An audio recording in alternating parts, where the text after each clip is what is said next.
The X-Zone Radio Show with Rob McConnell is largely an opinion talk show. All opinions, comments, or statements of fact expressed by Rob McConnell's guests are strictly their own and are not to be construed as those of the X-Zone Radio Show or endorsed in any manner by Rob McConnell, Relmar McConnell Media Company, the X-Zone Broadcast Network, its affiliated networks, stations, employees, or advertisers.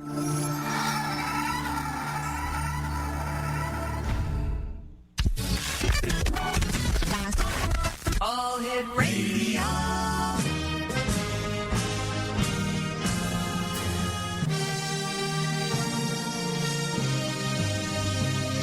Welcome to the X Zone, a place where fact is fiction and fiction is reality.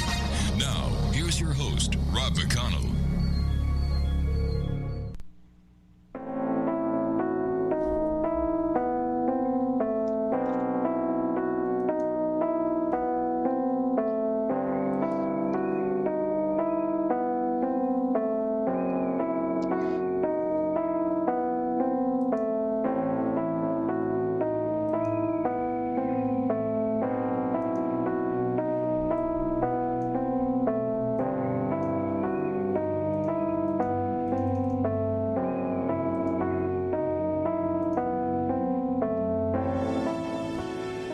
And welcome back to the X-Zone, everyone. I am Rob McConnell. We're coming to you from our broadcast center in Hamilton, Ontario, Canada.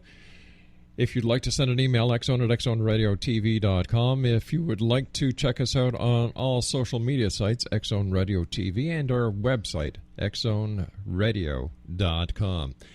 I have two guests on the line this hour. We have Kevin Randle on the phone, who is, I should say on Skype, who is well known to everyone here in the X-Zone.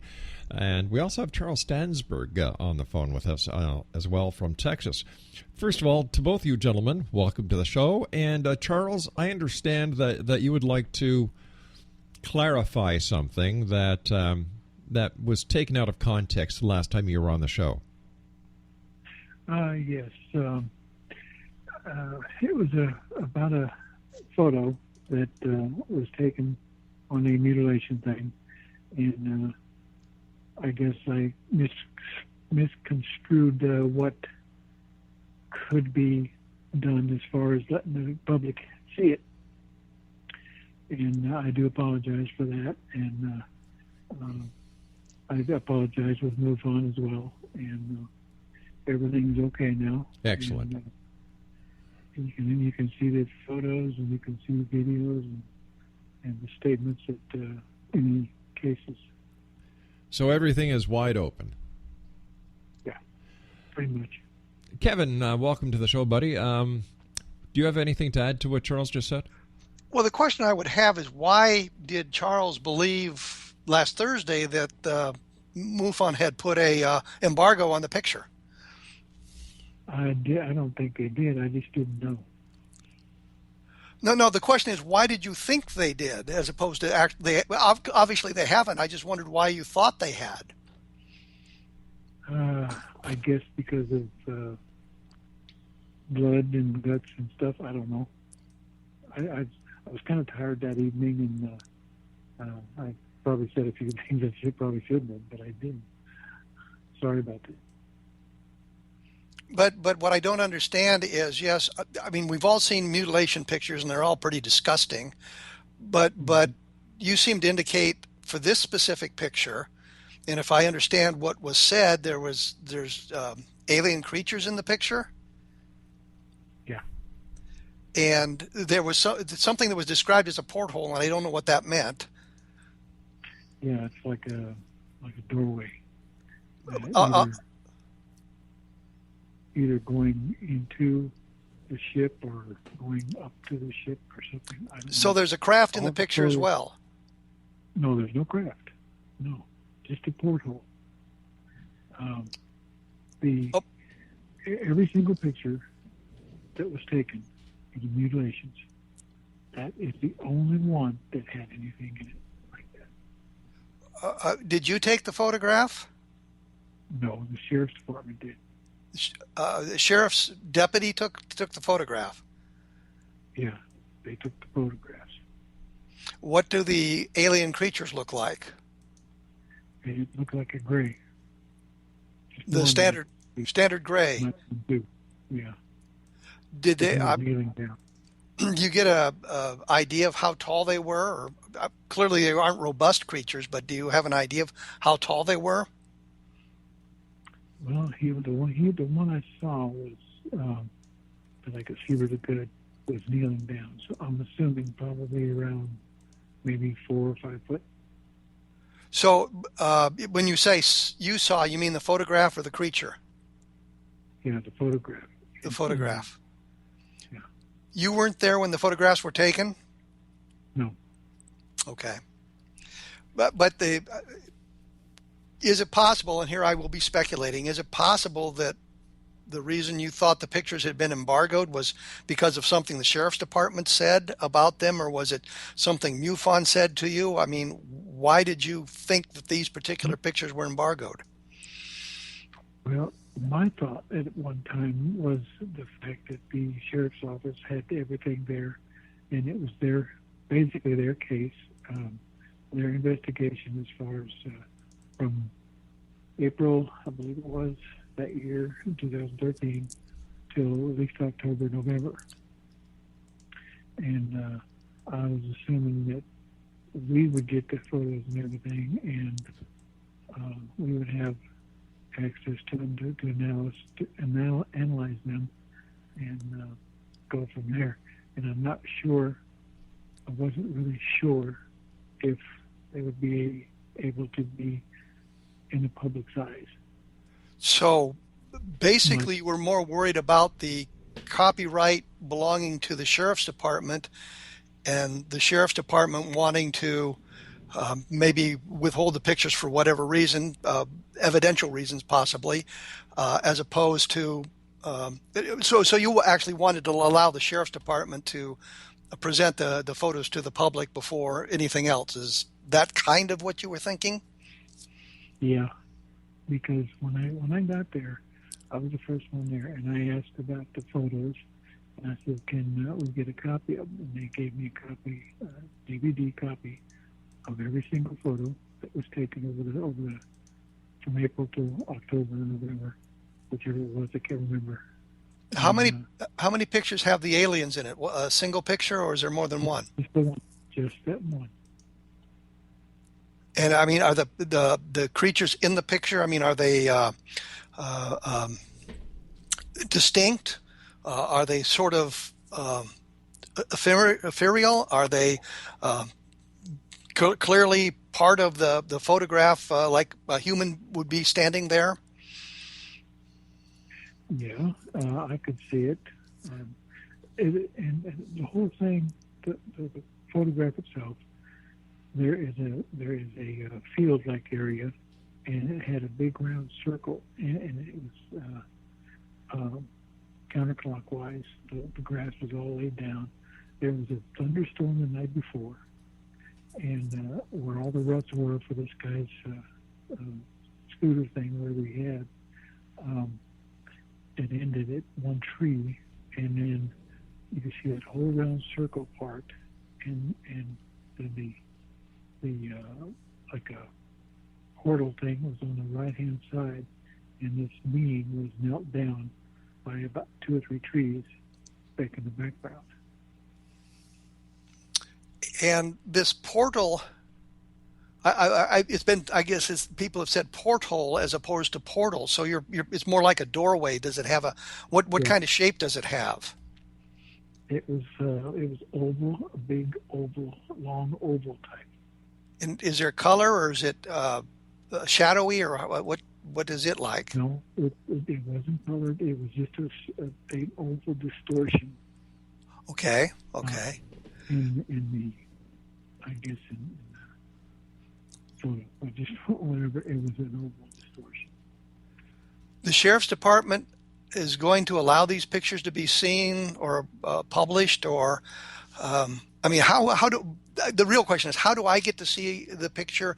How does everybody else get to see the pictures or picture? Well, the pictures, if you go to the case file in MUFON, you can see what the information was as far as the person that is the I would say witness to the whole thing. He didn't see the mutilations, but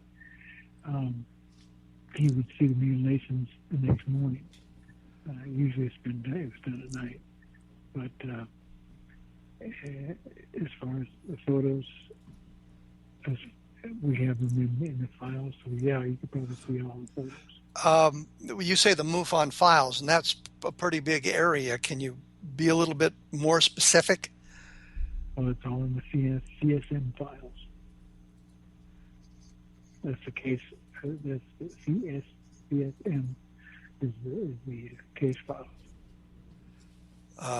Is there a city, a town, a date that goes along with this? Yeah, it's Port Lavaca, Texas. You say Port Lavaca? Port Lavaca. Okay. Kevin, we Yes. just sent you the picture to your Skype address. Oh, thank you.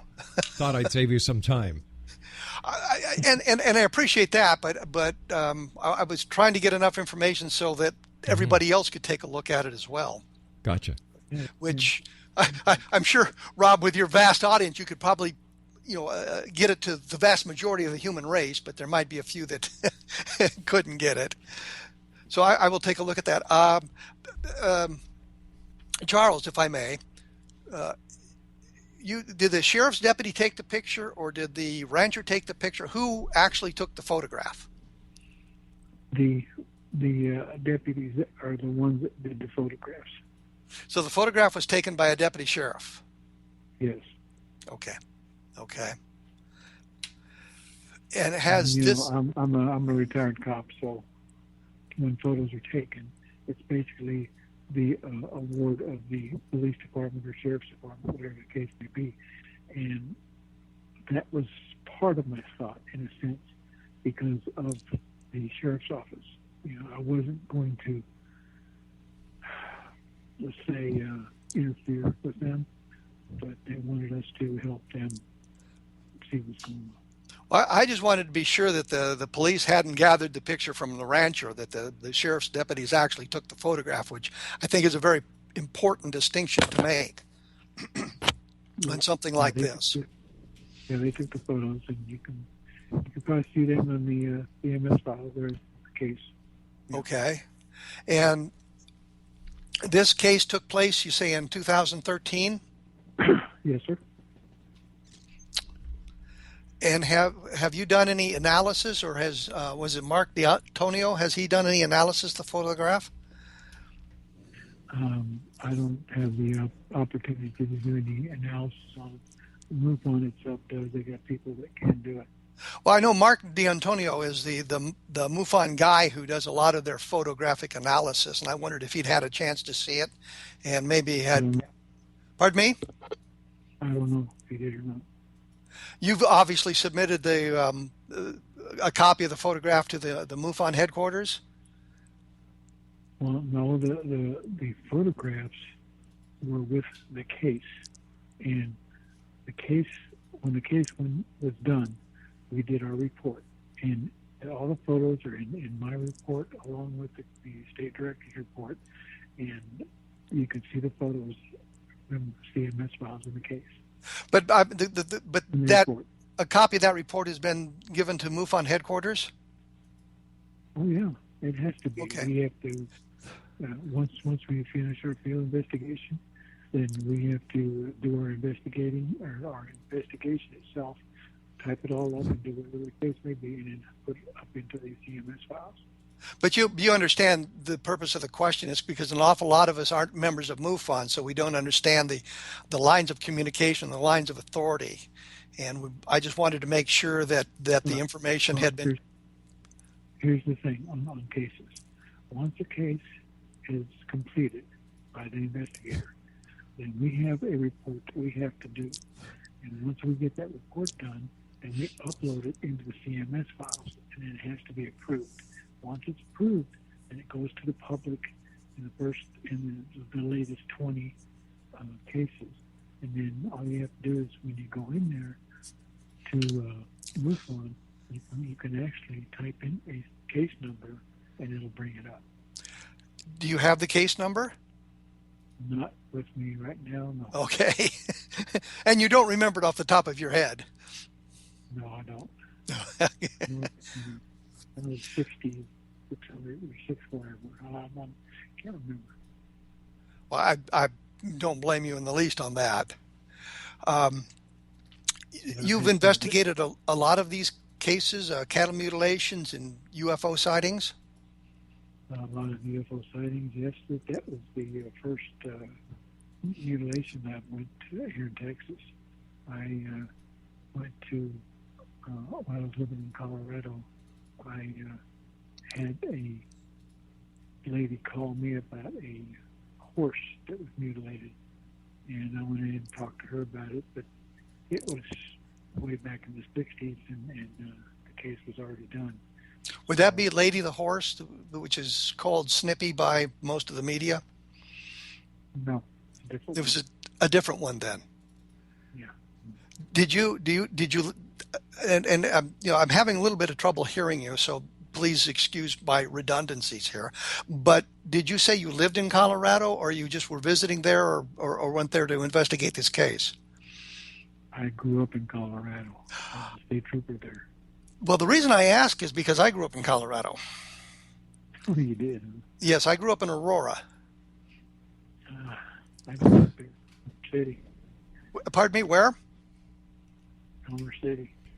Charles, can we ask you to speak up a little bit, please? We're having a bit of a hard time hearing you, my friend. Commerce City. Elmhurst City. Commerce That's City. a suburb of, well, I don't know if they want to be called a suburb, but they're around the Denver area. Yeah. Okay. So this is just the first cattle mutilation that you'd investigated in Texas. You live in Texas now, I take it. It wasn't cattle. It was. Oh, I'm sorry. Barbados sheep. I think I did know that. I don't know why I said cow. But and you now live in Texas. Yes, I do. Has there been any conclusions drawn by MUFON about the case? Have they? I mean, well,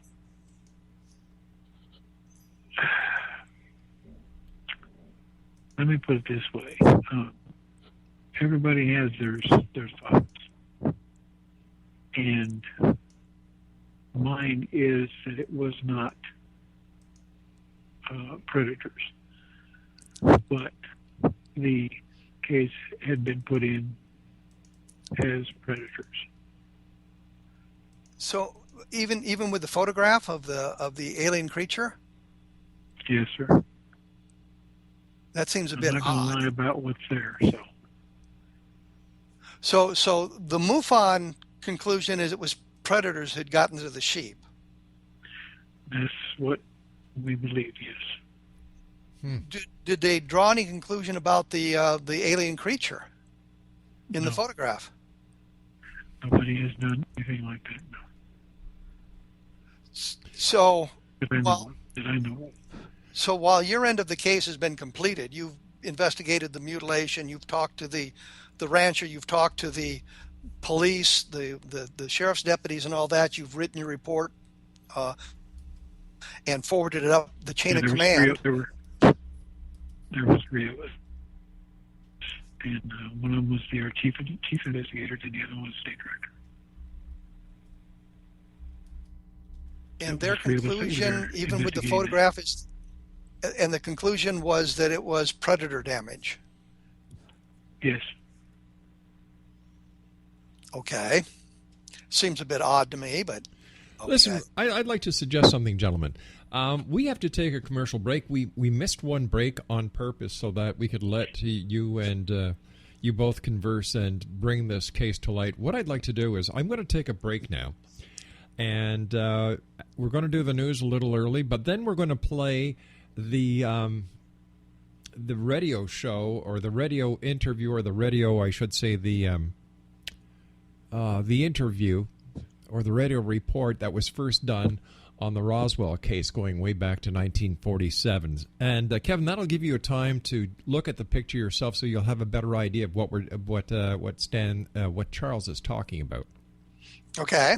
All right, so we'll be back in about 5 minutes, Exo Nation, as we continue here in their broadcast center in Hamilton, Ontario, Canada. Now, Kevin Randle will be back with us, as well as our guest, as well as Kevin, Charles Stansburge. You're going to look at the picture, Kevin? Yes. And we'll be Yes, back on the other side as we continue live and around the world from our broadcast center in Hamilton, Ontario, Canada. My name is Rob McConnell, and this is truly a place where people dare to believe and dare to be heard. It's a place where fact is fiction and fiction is reality, and we'll all be back with much more of the X Zone on the other side of this break. Don't go away.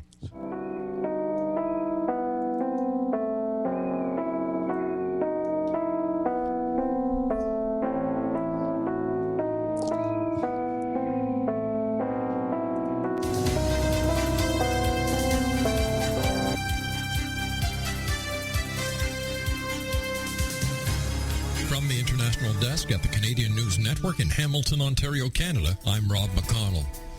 It's Hillary Clinton's show, but rival Donald Trump is doing his best to steal it.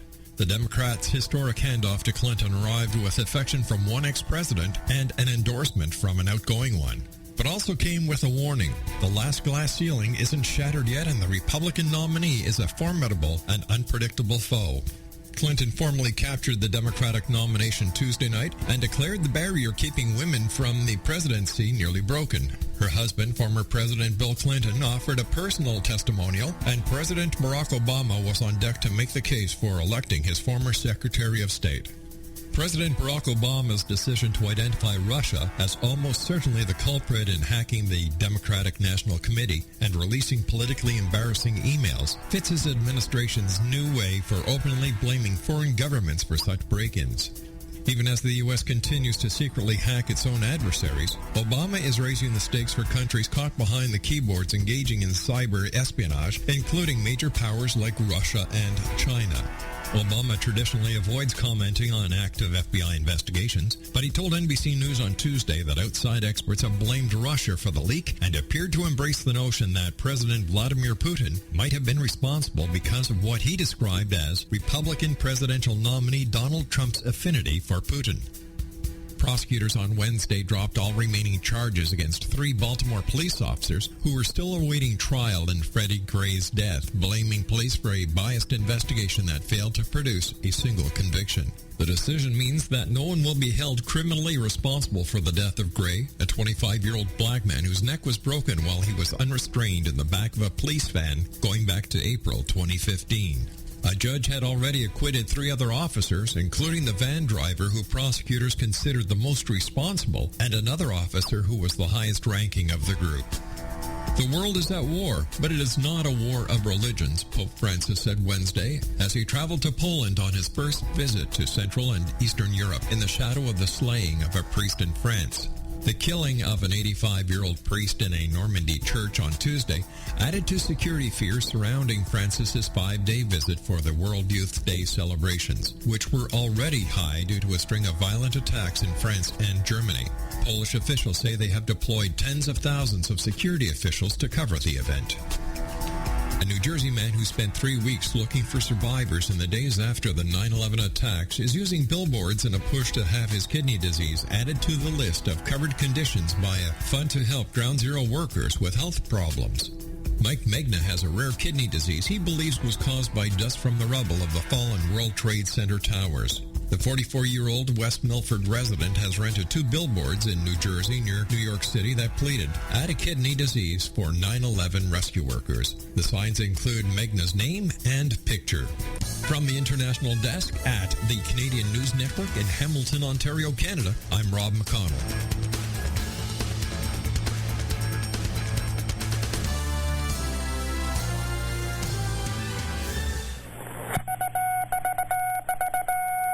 Headline edition, July 8, 1947.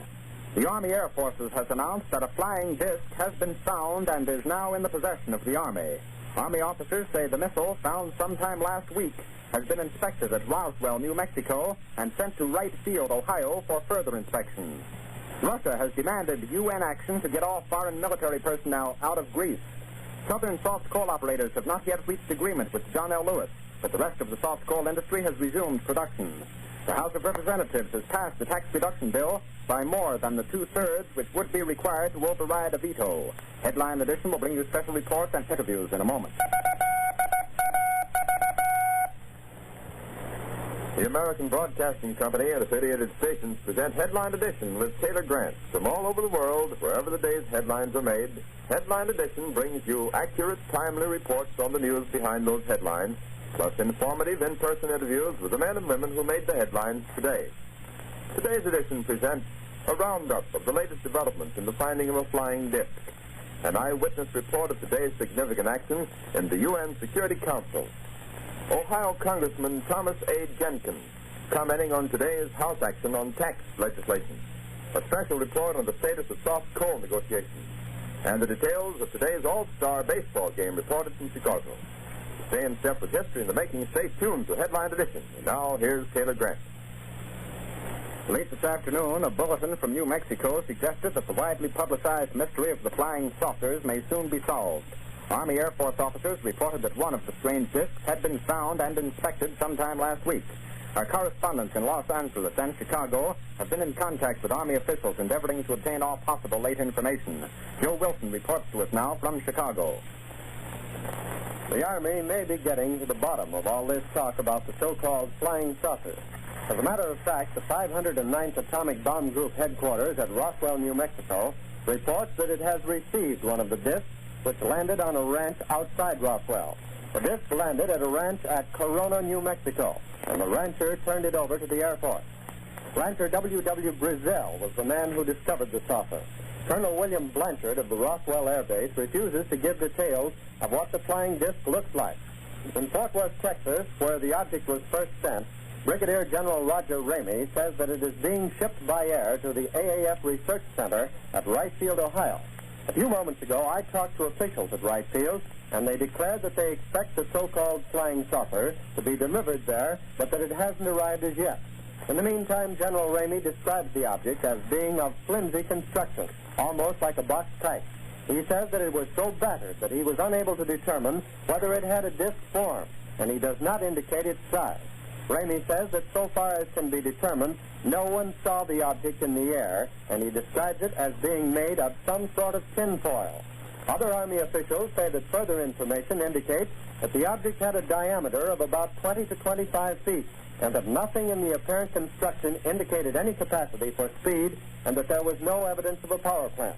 The disc also appeared too flimsy to carry a man. Now, back to Taylor Grant in New York. There was important activity within the UN Security Council today.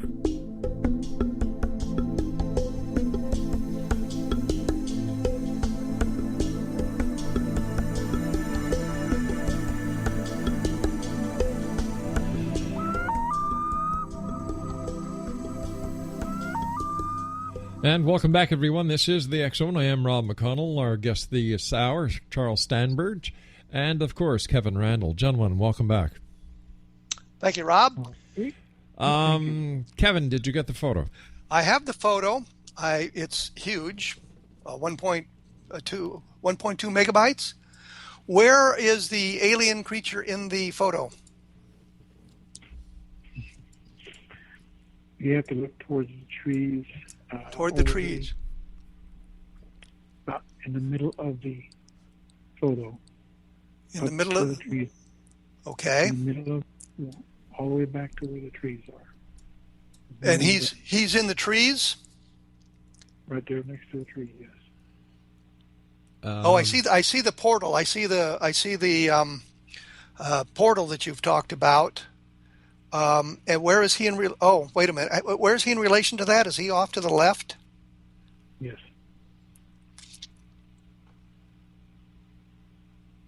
Okay. All right. It's not as clear as I had hoped. Kevin, looking at the photograph and using the clock, where would you say the porthole is? There's a a single tree kind of standing out in front of the rest of them, and it Right. seems to be underneath the branches of the tree, right next to the trunk, coming up from the ground. It's sort of a greenish distortion. Is that right? Yes. Okay. And then off to the left, there's 3 trees standing together, and then there's a little clump of trees. And is he kneeling in front of that clump of trees? Yes, he is. Okay, I see them. I now see it. Thank you, Rob. My pleasure. It's what you do best, isn't it? I don't know how to take that, Kevin. I thought it was a compliment. Okay, because I said my pleasure, and you said that's what you seem to do best. Okay. Oh, I mean, pleasure yourself. Well, now that we've thoroughly taken this into the dumper, which was, I thought, a very nice conversation between Charles and me, and you've ruined the whole thing. Oh, that's it. Now you're making me feel back at home, Kevin. Thanks. I do what I can. Yes, and you do it so well. So, Kevin, what do you think about this photo? There are interesting things on it. I can see the alien creature looking like a gray, but without having an opportunity to analyze it a little bit better. I mean, you sent me a nice, big, clear picture of it. So I can see what Charles has been talking about in there, but I also wonder if those might be artifacts of the camera process, or maybe things in the photograph that we it looks like an alien creature, but it might be something else if we could get a better picture of it. I mean, a better glimpse of it. I'd like a chance to kind of examine the picture and blow it up a little bit bigger, especially those areas, to see what I can see there, and see if we might be able to define it a little bit better. Have you done anything like that, Charles? Manipulated it at all? No, I tried to do something with it, but I don't have the equipment myself. So a lot of times when I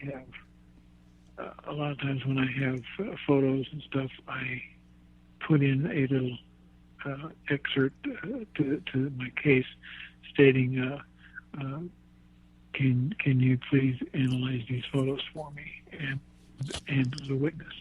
And that's part of my report sometimes.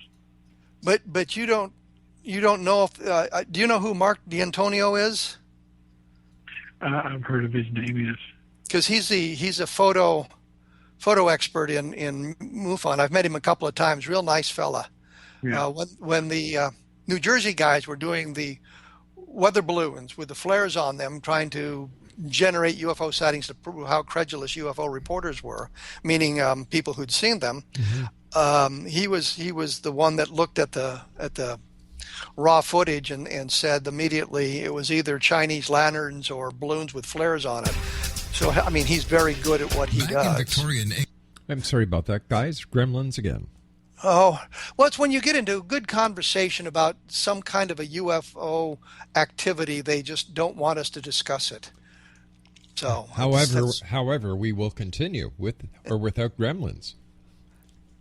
But I'm going to try to get in touch. That's happened to me a couple of times on one radio show. Just all of a sudden, just like good things going on, and we had to quit it.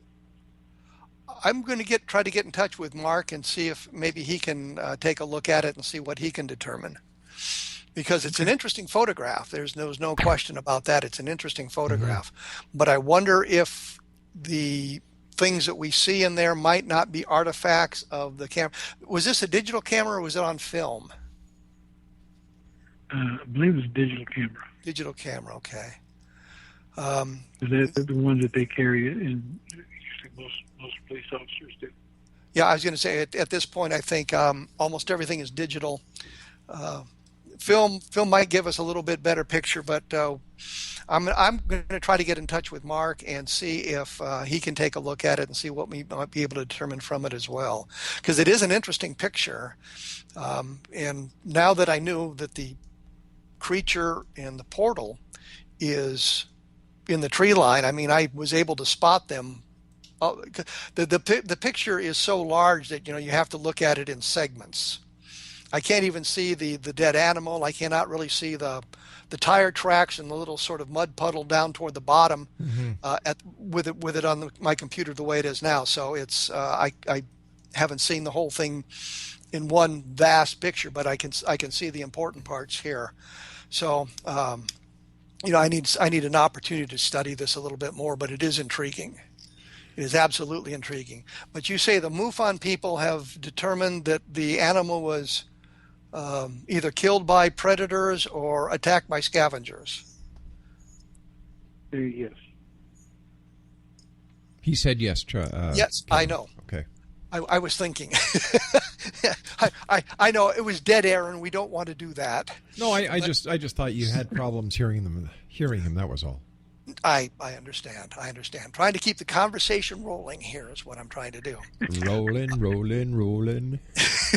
Keep the conversation rolling. Yes. So at this point, I'm intrigued by this. If Charles has no objection, Rob, maybe you can send me his contact information. Okay. As well, if he has no objection, and maybe he and I can discuss this a little bit further along and see if I can bring any expertise to this that might help us clarify exactly what's going on. If he wants to do that, I mean, that's really up to him. But I think, with this photograph, I can show it to Mark and see what he has to say, and maybe get some kind of an analysis of it. But you know what? The important part is that Charles brought this photograph to us. Yes. To discuss. And when you look at the photograph, you can actually see what Charles is talking about. Oh, absolutely. Yeah. There's no question there are things there. There is something that looks like a oval-shaped object that, as he called it, a portal, which it could well be. And there's a small creature in that one copse of trees that it looks like what you would call a gray. There's not a lot of detail in the picture of the alien, but you can certainly see it there. And the fact that this actually came from a law enforcement camera taken by a deputy, it gives credibility to the photo as well as Charles's expertise as an investigator and retired police officer himself. And fellow Coloradoan. You got it. And I probably should point out to him that I finished my military career as a provost marshal, so I have a bit of a law enforcement background myself. I guess the question that I have is, did the deputies, when they took the photograph, did they see the creature? Did they see the alien, or was it something they spotted as they looked at the photograph later? As far as I can tell, I don't think they really looked at the photo that much. All they looked at was the mutilated sheep, and I don't think they were paying any attention to anything else on the film. So they didn't see a creature when they took the photograph, because I'm sure if they'd seen something like that and saw it, they would have taken a photograph specifically of it. So this was kind of something they spotted in the photograph after they had returned. I don't think they spotted it at all. I did, but they didn't. Okay. So in your examination of the photograph, you spotted these anomalies. Yes, I did. Okay. All right. Did you bring it to the attention of the law enforcement officer who took the photos that you noticed these anomalies? No, I didn't. I tried to call him a couple times, but I didn't get any answers. So I just kind of left it alone from there. Okay. So since you got the photographs and all that, you have not talked to the officers again? No, I haven't talked to them since. How did you come in possession of the photograph? They gave to me because I requested it. I see. And how long after the photograph was taken did you request it? Those photographs, there was one that was pretty fresh, more or less, because it was the morning of the day I went there. There was the last that they had found. So would you say that you received this photograph within a week of it being taken? No, I don't think so, because it was a big storm, and I'm not sure what month or what time frame it was. I see. From April, I believe. Gotcha. Till October. So I don't know what the time frame was for that. Have you? No, you haven't talked to the sheriff's department, but have they put out any kind of statement about the cause of the mutilation? MUFON said it was predators. Kevin, are you there? Predators or scavengers. Did the sheriff's department? Yes, I am. Okay, we just kind of lost you there for a sec. There was a drop. I don't know what the sheriff's department actually put out as far as what they may think it was. All I know is it was in a newspaper here in Houston, in a little tiny spot on one of the papers one day, and somebody called me and told me to take a look at it, so I did, and I thought, oh, because the sheriff's department was beside themselves. They had no idea what the heck's going on, what's doing this, or who was doing it, this and that. And that's why I called them, talked to them. I contacted my state director and also the chief investigator. And the next day, this was on Monday. The next day, I got a phone call and said, "Okay, we're going." So I said, "Okay." I just got to grab my stuff and went. Were you accompanied with any law enforcement when you went out there to look? Yes. So the deputies were with you, and was the animal still in the field when you went out? Yeah, there was one that was still pretty fresh. The rest of them had all been from whatever time frame it was. They were pretty much, not there. But the deputy went ahead and I followed him to where the place was and talked to the gentleman and his wife. And they were kind of concerned that every time he bought another 5 sheep, 1 male and 4 female, the same thing started happening. They either completely disappear or be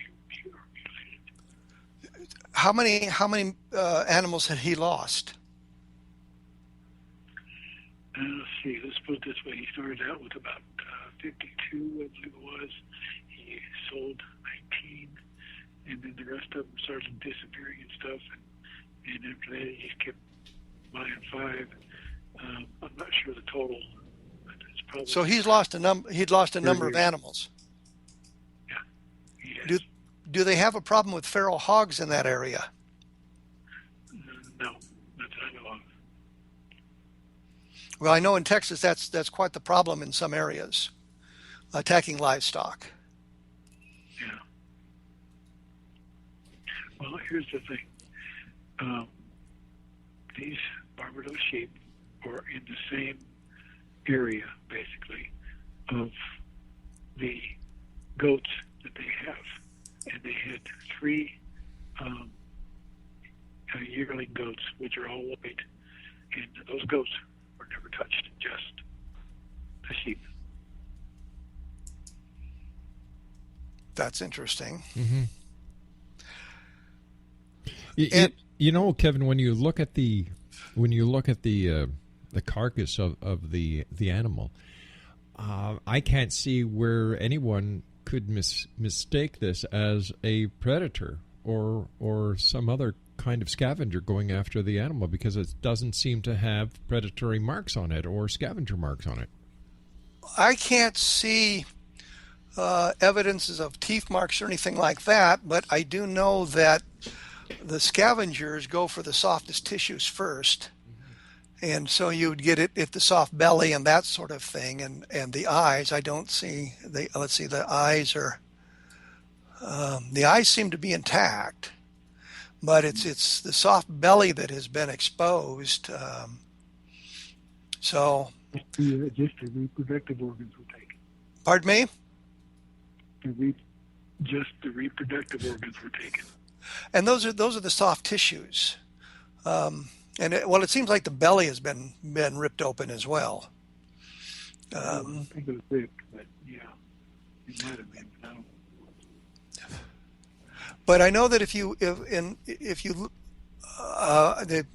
was it Arkansas, I think, they had found a freshly dead cow, and they staked it out, meaning the police officers watched it for a number of days to see exactly how the decomposition took place. And a lot of the damage they saw was inflicted by predators or scavengers, looked an awful lot like some of the other mutilations that had been described. So, we do have to look at that as well when we study these things. But the intriguing part of the photograph is clearly the anomalies way up at the top of it. So I think that's the thing that are really interesting about the photograph.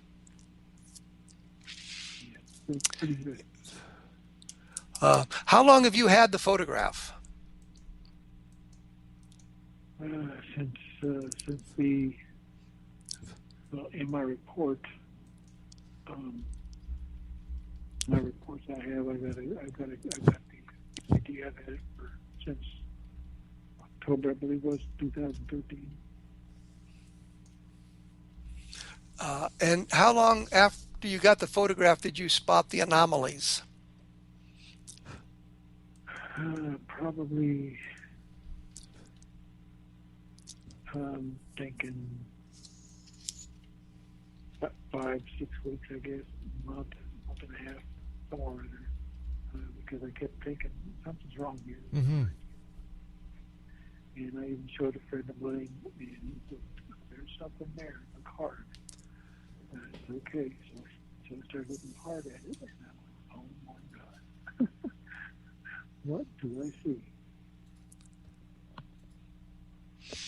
Rob, I don't mean to be taking over your show, but Charles, could you speak up a little bit again? You're becoming very faint for me. Yes, sorry, man. There you go. Sorry. Well, my son-in-law's across the hall here, sounds asleep, so I don't want to wake him. Oh, then I take it back. Please don't wake up anybody who's asleep. Okay. There are obviously other pictures of the mutilation site. There wasn't just this single picture, Right. and there was nothing else. There's a whole lot of them. And there was nothing else that showed up in the in the other photographs, because I'm sure you've looked at them carefully now. Right. Yes, I have. So this is the single photograph.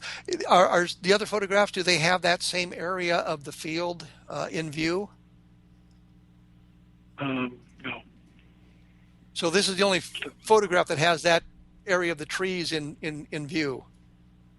Yeah, I think so. I'd have to look at them myself again, but I think that was it. But all the rest of them are of the animals themselves. There's a couple of fence places where the grass was smashing down. And this and that. So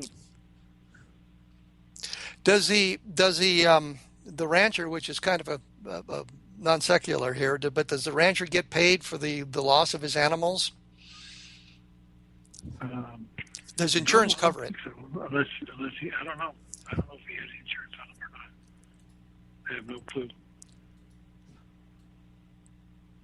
Well, it would seem to me that if the animal was killed in some fashion, obviously this one was, that there might be insurance involved. There may have been. I have no idea. I can't see a rancher killing off a bunch of buying animals and killing them off for insurance purposes. That just doesn't make good sense. And how many sheep were lost altogether, Charles? Oh my goodness! I'm trying to think.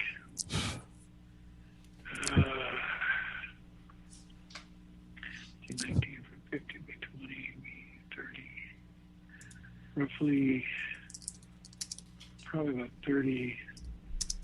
Around 30, 35. Wow. I'm thinking. Well, all right, Charles. Can I give Kevin your contact information? Yes, you can. All right.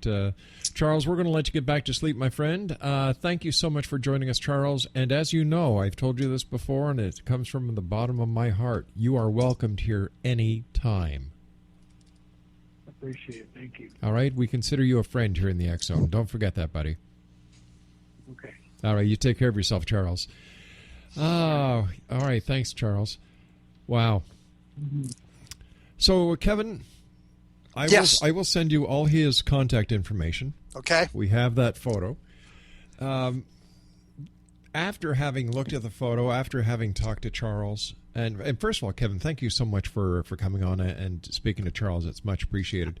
What is your take on the photo? To be honest, we need a little bit more time to analyze it. I mean, I can give an off the top of my head conclusion, but it wouldn't be very scientific. I need an opportunity to manipulate the photograph a little bit to see if I can bring up the area where the alien is, or that portal is, to see if I can discern anything more about it, and then maybe have Mark D'Antonio from MUFON take a look at it and see if he can maybe find something in it as well. The gut reaction would be, this looks sort of like an optical illusion. That was why I asked if there was additional photographs of it, because that would be very helpful. And there's other things that should be done. The picture was taken, I guess, nearly 3 years ago now, which means the field would have changed. If we remember the face on Mars, it looked an awful lot like a face, but when they took another photograph from another angle with a higher resolution camera, they got a different take on it. Once you told me where the creature was, I spotted it right away, and I could see and I spotted the portal first. So there is something on the film. It's just, can we interpret it as something alien, or is it something that is an artifact of the photograph? And I think in a lot of photographic analysis, that's really where we need to start. Okay, we've got this photograph. What can we determine based on the photograph and the information that we have? I mean, it's a very intriguing case, but it's also interesting that MUFON has written the thing off as a predator, having damaged the animal. And but I studied these animal mutilations at length back in the 70s and 80s when they were going on, and interviewed a number of people. Were at ranches and all of that sort of thing, talking to the I don't know if I was going to say the victims of mutilation, but the ranchers whose animals were killed, and a lot of that seemed to be predator damage. That they, if you remember, there was a study done in Washington State in the 1950s, and they were talking about the possibility of radiation pitting the windshield of people, and all of a sudden they had all these reports of the windshields being pitted, and they said, well, why do we suddenly have all these now? And the answer was, well, people now look at the windshield as opposed to through them. Exactly. So the pitting was there. They hadn't been seeing it because they were looking through it at other things. But now you focused on the windshield, the glass itself, and then you began to see the pitting on it. So, there's all kinds of things to be done. Yeah. We've got to say so long for tonight, but quickly, give your book a plug. I would love to. It's called Roswell in the 21st Century. It's a in-depth investigation of a lot of the information, and I am now reliably informed it will be out in 2 to 3 weeks. Excellent. Last time we talked, it was going to be July 15th. Now I'm reliably informed 2 to 3 weeks it should be out. It's an ebook, and it can be purchased on demand. And your website? It's kevinrandle.blogspot.com. It's called A Different Perspective. If you type A Different Perspective into Google, that's usually the first thing that comes up.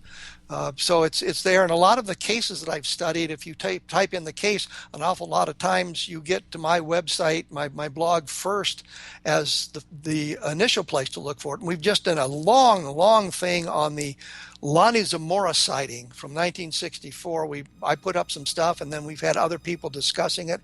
And I think it's been a very interesting discussion of the various theories of what may have touched down there in Socorro, New Mexico for Lonnie Zamora to see. We'll have to discuss that on another edition here in the X Zone with my friend Kevin Randle. Kevin, take care of yourself. And once again, thank you so much for sharing this hour with us.